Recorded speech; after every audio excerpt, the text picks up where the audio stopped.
Yes, Kenya. Tamu sana, tamu sana, tamu sana, yes. In this video, I want us to listen to a group of some university students, for their remarks are going to form the basis of our analysis and discussion right now. Also from a government that was campaigning on the basis of Hustler Nation, Mama Mboga, and the less... Yes. Those students are reacting to some remarks made by Ezekiel Machogu, Education Cabinet Secretary, some few days ago. Machogu made it very clear that the government might be forced to stop funding public and private universities. And you know that only means school fees will go up, because currently the government funds about 80% of some of these courses, degree and even diploma, some of these courses in the universities and colleges, about 80%. The student is only left to cater for about 20%. So in the event the government stops funding the public and some of these colleges, school fee will definitely go up. And that will mean so many of these students will drop out. And besides that, the quality of education in some of these universities and colleges will also come down. The quality will not be all that good, in that their libraries will not be stocked properly, they will not be having money for research, they won't be paying their lecturers in time, and maybe some lecturers might even be forced to take pay cuts. And that can lead some of them even quitting some of these public universities. So that move by CS Machogu actually is very dangerous and very lethal for the education sector in this country. And the interesting bit about it all is that when William Ruto was campaigning, they had some charters, they were signing some charters. And in fact, in education charter, Mr. Machogu's announcement appears to be a U-turn on the Kenya Kwanza Alliance campaign promise through the education charter that President William Ruto signed.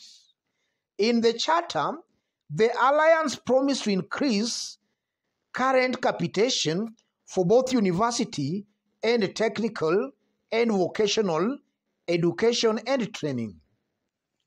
The interesting bit about it is that when William Ruto was campaigning, he promised to double the allocation.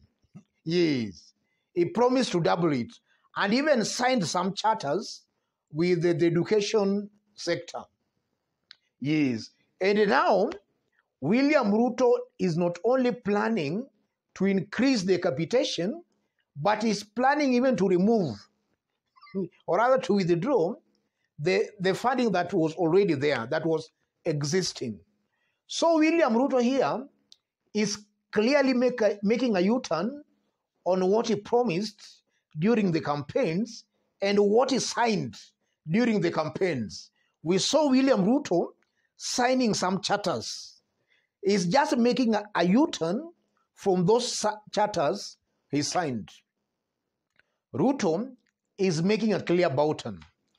And I think something is seriously wrong here, because William Ruto seems not to care. In fact, he's just doing the exact opposite of what he promised. And in fact, he's even there's some that he signed, he's also not fulfilling, like this education charter. He's just making a U-turn. If you look at William Ruto has actually stepped on almost everybody's toes. He has stepped on the toes of the hustlers by removing fuel subsidies and unga subsidies. Life has become hard. While he promised that immediately akiweka Biblia chini, things were going to be good, William Ruto has also stepped on the toe of the hustlers by disbanding and removing Kazi Mtani. You are seeing now so many hustlers are jobless. And William Ruto, again, if you listen at the way he talks and behaves, he is blaming Raila Odinga and Uhuru Kenyatta. It's as if William Ruto is still maybe campaigning. He does not know that he's the president. He appears to be still campaigning. And now if you look at William Ruto's cabinet secretaries, besides William Ruto and Rigathi Gachagua themselves letting themselves down, their cabinet secretaries are also letting them down. Maybe with their blessings in this case. Moses Kuria some few days ago again hinted at a possibility of banning Mitumba business. Something that I don't know. It's just funny. It's just funny. When they were campaigning, they were attacking Raila Odinga and Uhuru Kenyatta for planning to ban Mitumba. Moses Kuria hinted to that possibility, that they intend on banning Mitumba business. Listening to Kipchumba Murkomen talking yesterday, about 2 days ago now, he was talking of SGR, of how Handshake interfered with it in 2014. Handshake came in 2018. So you are seeing that it's total confusion. And now this cabinet secretary also talking of the government stopping funding some of these universities and colleges. Another U-turn from what they promised. So in a nutshell, William Ruto has failed. We must agree on that. William Ruto has failed. And personally, from where I sit, and this is something I keep repeating here, William Ruto's government is going to be the most unpopular government, most likely, since independence. This is, in fact, they are less than 100 days in office, and you are already seeing Kenyans are rebelling against this government from all corners.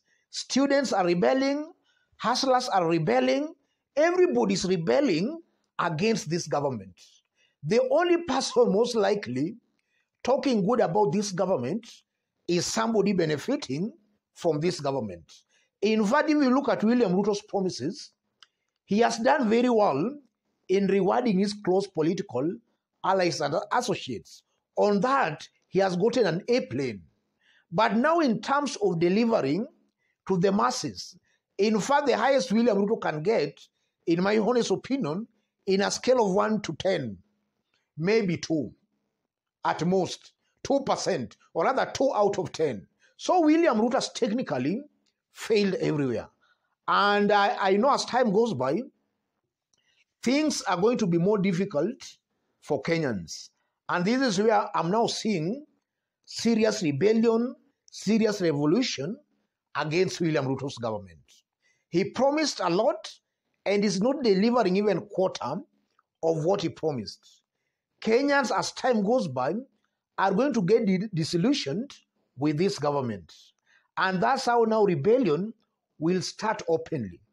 And also, if you look at the areas that voted for William Ruto, they are also complaining of hunger. In fact, the mountain is coming out as one of the most affected areas in terms of hunger. So I'm seeing a William Ruto who has totally failed.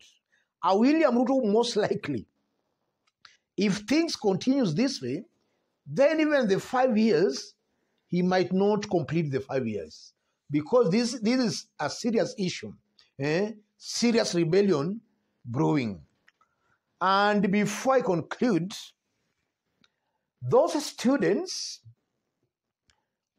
remarks by those students is also just a confirmation that rebellion against William Ruto's government is now across board, is all over. Because also today, we saw some university lecturers trying to say that Machogu, the CS for education, should be impeached or William Ruto should replace him. But what the lecturers maybe are not getting, Machogu cannot just talk without maybe the blessings from William Ruto or from government. What Machogu says is the position of the government, the position of William Ruto. Machogu cannot just come out with such kind of serious sentiments without the blessings of William Samoei Ruto. Let me stop it there, ladies and gentlemen. Just as usual, if you want to support our channel, I've pinned my number on the comment section. Contact me through the number or feel free to channel any kind of support to the number. Let's meet in our next analysis. Thank you.